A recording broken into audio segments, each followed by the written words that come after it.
तो hello students, कैसे हो आप सब। तो जैसा कि आपको पता है, लास्ट वीडियो में हमने डिस्कस किया था प्रोडक्शन का law of variable to proportion. Law of variable proportion, घटते बढ़ते अनुपात का नियम जो शॉर्ट पीरियड में अप्लाई होता है। इस नियम के बारे में ही हम जान पाए थे लास्ट वीडियो में। तो आज की वीडियो में हम जानने वाले हैं law of return to scale, पैमाने के प्रतिफल का नियम, जो कि अप्लाई होता है लॉन्ग पीरियड के अंदर, दीर्घ काल के अंदर। जो प्रोडक्शन का लॉ अप्लाई होता है वो कौन सा है? Law of return to scale, पैमाने के प्रतिफल का नियम। क्योंकि लॉन्ग पीरियड की क्वालिटी होती है कि लॉन्ग पीरियड के अंदर ऑल फैक्टर्स आर वेरिएबल, यानी लॉन्ग पीरियड में यानी दीर्घ काल के अंदर सारे के सारे साधन जितने भी लगाए जाते हैं सारे परिवर्तनशील होते हैं, वेरिएबल्स होते हैं। अगर हमने प्रोडक्शन को चेंज करना है तो सभी साधनों में परिवर्तन करके हम प्रोडक्शन को चेंज कर सकते हैं। किसी एक फैक्टर को चेंज नहीं, सभी फैक्टर्स को, जितने भी साधन हमने लगाए हैं सभी को परिवर्तित करके ही हम प्रोडक्शन को परिवर्तित कर सकते हैं। ये लॉन्ग पीरियड की क्वालिटी होती है। इसीलिए लॉन्ग पीरियड में जो लॉ अप्लाई होता है वो law of return to scale, पैमाने के प्रतिफल का नियम अप्लाई होता है। अब हमें ये जानना है कि ये नियम क्या कहता है, लेकिन उससे पहले मैं आपको बता रहा हूँ, हम सपोज कर रहे हैं कि दो ही फैक्टर ले रहे हैं, यानी प्रोडक्शन जो है दो ही फैक्टर का फंक्शन है, वो ले रहा हूँ मैं labour and capital. Labour and capital, इन दोनों ही फैक्टर्स से हमारा प्रोडक्शन होता है। वैसे तो चार फैक्टर होते हैं लेकिन हमने दो लिए हैं कि प्रोडक्शन जो है वो इन दो साधनों पर डिपेंड करता है, दोनों ही वेरिएबल है, लेबर भी और कैपिटल भी। अगर हमने प्रोडक्शन को चेंज करना है तो लेबर को भी चेंज करना पड़ेगा, कैपिटल को भी चेंज करना पड़ेगा। दोनों में चेंज करके ही हम प्रोडक्शन को चेंज कर सकते हैं। ठीक है, तो अब हमें जानना है कि इस नियम के अंदर क्या बताया गया है। तो बेसिक सी बात आपको याद रखनी है, क्योंकि हमें पता है कि हम दोनों फैक्टर को चेंज करके ही प्रोडक्शन को चेंज कर सकते हैं। ये क्लियर है।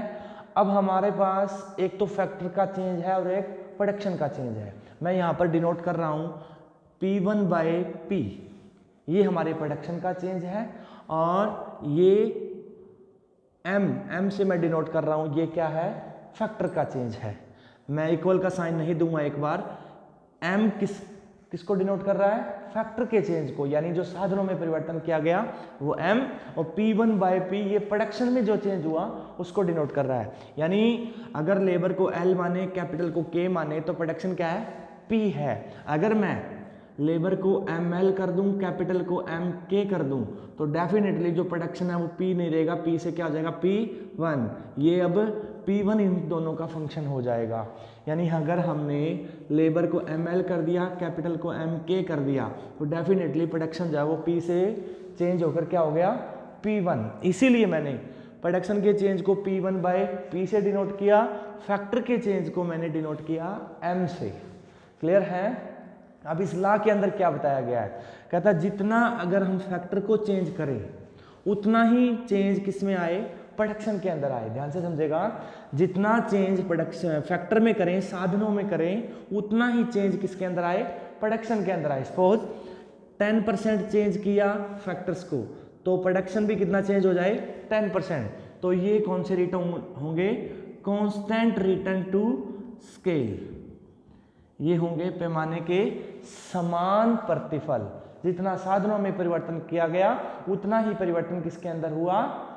उत्पादन के अंदर होगा। तो ये होंगे पैमाने के समान प्रतिफल। लेकिन अगर मैं लिख दूं P1/P, ये ज्यादा है और M कम है, यानी फैक्टर का चेंज तो कम है बट प्रोडक्शन का चेंज ज्यादा है।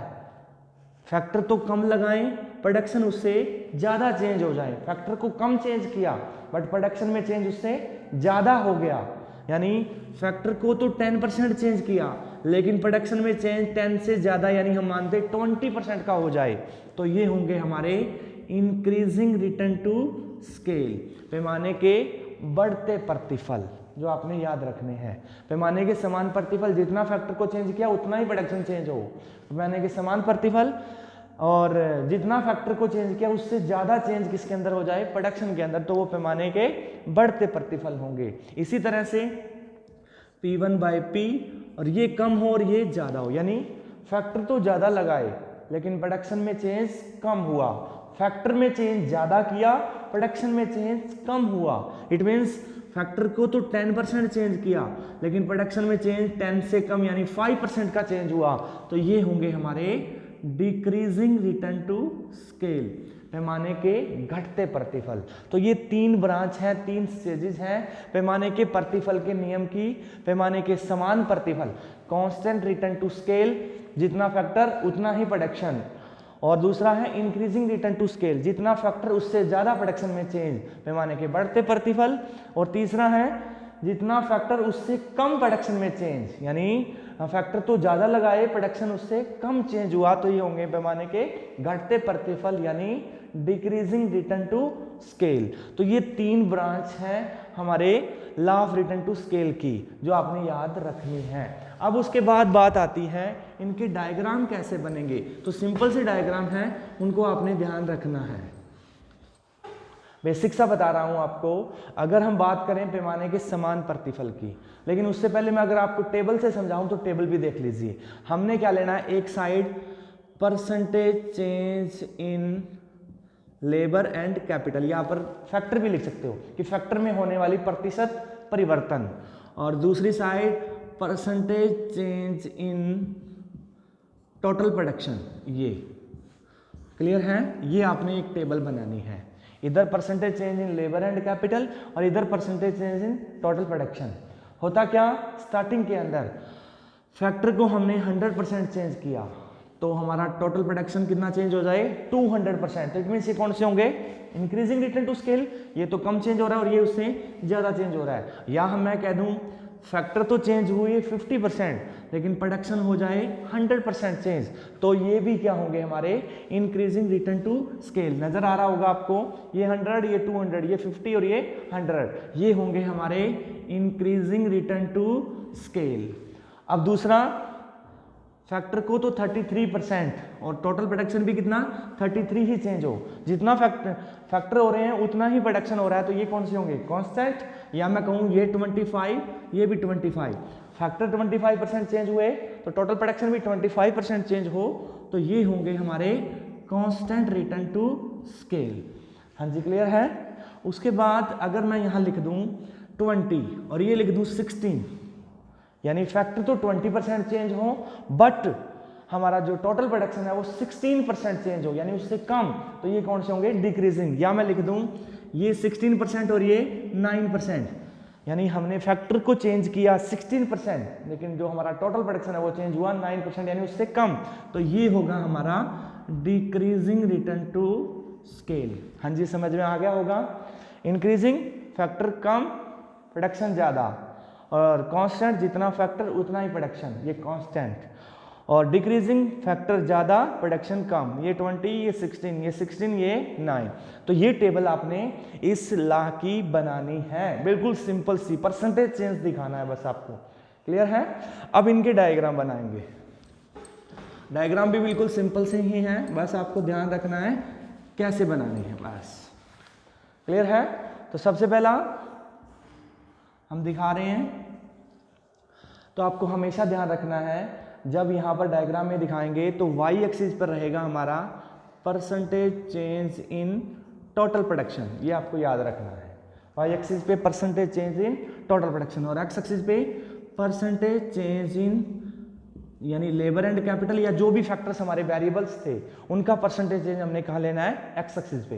तो सिंपल सी बात याद रखना, सबसे पहले कांस्टेंट रिटर्न टू स्केल, जितना फैक्टर में उतना ही प्रोडक्शन में, तो उसका कर्व जो बनता है 45 डिग्री की लाइन बनता है, ऐसे बिल्कुल सेंटर से लाइन जाती है। कौन सी, टीपी होगा ये, कांस्टेंट रिटर्न टू स्केल की लाइन होगी, यानी इतना और ये इतना। अगर चेंज करें फैक्टर में इतना तो प्रोडक्शन के अंदर भी उतना ही चेंज आएगा, यानी ये चेंज और ये चेंज, ये अगर 10% है तो ये भी कितना है, 10% होगा। तो ये रिटर्न्स कौन से होंगे, कांस्टेंट रिटर्न टू स्केल। तो आपने याद रखना है कांस्टेंट रिटर्न टू स्केल की जो लाइन होगी 45 डिग्री की लाइन होगी। क्लियर है। अब मैं बात करूं इंक्रीजिंग रिटर्न टू स्केल की, दिख रहा होगा यहां पर वही same percentage change in TP और यहां पर परसेंटेज चेंज इन फैक्टर्स लिख लेना। ठीक है। तो आपने याद रखना है जो इंक्रीजिंग रिटर्न टू स्केल की जो लाइन होगी वो वाई एक्सिस की तरफ थोड़ा ज़्यादा स्टीपर होगी, ऐसे ऐसे। ये हमारा टीपी होगा इंक्रीजिंग रिटर्न टू स्केल का। क्लियर है? देख लीजिए, इतना फैक्टर, इतना टीपी, फैक्टर को इतना सा इंक्रीज हुआ, लेकिन टीपी में इंक्रीज देखिए उससे ज़्यादा। ये फैक्टर का इंक्रीज सपोज 10, ये देखिए ज़्यादा है इससे, ये सपोज करो कितना 20, 10 से क्या है ज़्यादा है। तो ये हमारे कौन से होंगे? Increasing return to scale. अब हमारा लास्ट रह गया है डिक्रीजिंग, वो मैं इधर बना रहा हूँ। यहाँ पर same percentage change in TP, Y axis पे percentage change in labour and capital. तो याद रखना डिक्रीजिंग रिटर्न टू स्केल की जो लाइन होगी वो एक्स एक्सिस की तरफ थोड़ा ज़्यादा स्टीपर होगी, ऐसे। ये टीपी, यहाँ पर टीपी क्या है हमारा? डिक्रीजिंग रिटर्न टू स्केल है। देखिए इतना फैक्टर, इतना प्रोडक्शन, फैक्टर को इतना इंक्रीज कर दिया, देखिए जो हमारा प्रोडक्शन है वो थोड़ा सा इंक्रीज हुआ। ये तो देखिए 10% इंक्रीज हो गया, लेकिन ये कितना इंक्रीज हुआ है? केवल 5% इंक्रीज हुआ है। तो यानी फैक्टर तो ज़्यादा लगाए गए, लेकिन टीपी के अंदर चेंज कम आया। तो ये कौन से होंगे? डिक्रीजिंग। ये डिक्रीजिंग, ये कांस्टेंट और ये इंक्रीजिंग। कांस्टेंट की जो लाइन है 45 डिग्री की लाइन्स है, इंक्रीजिंग की लाइन थोड़ा वाई एक्सिस की तरफ ज़्यादा स्टीपर है, और डिक्रीजिंग की जो लाइन है वो एक्स एक्सिस की तरफ थोड़ा ज़्यादा स्टीपर है। Is that clear? वो टेबल बनानी है और ये तीनों आपने डायग्राम बनाने हैं। क्लियर हो गया? उम्मीद है कि आपको क्लियर हो गया होगा। Law of return to scale, इसकी तीनों स्टेजेस, इसको डिफाइन करना है और उसके बाद इसकी टेबल बनानी है, और ये तीन आपने डायग्राम बना के उसको बता देने हैं। तो आज की वीडियो में इतना ही। Law of return to scale को अच्छे से तैयार कर लीजिएगा। उसके बाद अगली वीडियो में हम जानेंगे इसके कारण क्या क्या होते हैं। ठीक है, तो आज के लिए इतना ही, इसको अच्छे से तैयार कर लीजिएगा। Thank you.